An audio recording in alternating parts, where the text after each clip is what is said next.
Kako je saopštila Patrijaršija, skup Milanski edikt osnova za slobodu veroispovesti i uverenja održava se kao deo trogodišnjeg projekta Neprolazne vrednosti, trajna aktuelnost Milanskog edikta u susret velikom jubileju 2013. godine.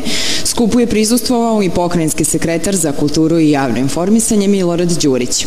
Milanskim ediktom je uspostavljena tolerancija, verska tolerancija pre svega u Rimskom carstvu, ali znači Milanskog edikta ne opada i 17 vekova kasnije, jer i danas živimo u društvu u kome je tolerancija izuzetno potrebna.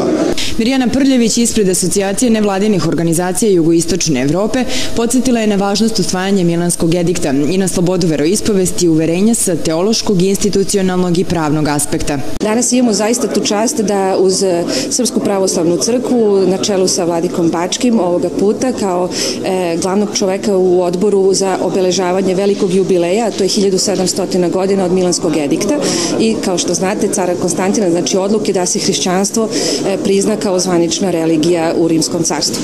Ovoga puta mi smo pokušali trilogijom konferencija 2011. 12. i 13. da obeležimo upravo taj veliki jubilej i to su 3 konferencije koje svaka za sobom nosi po jednu publikaciju i svaka od njih je tematska. Konferencije organizuju Odbor Svetog arhijerejskog sinoda Srpske pravoslavne crkve za pripremu obeležavanja 17 vekova Milanskog edikta kao koordinatora zajedno sa Asocijacijom nevladinih organizacija Jugoistočne Evrope, Austrijskom fondacijom Pro Oriente i Švajcarskom fondacijom za mir i rešavanje krize u saradnji sa Konferencijom evropskih crkava.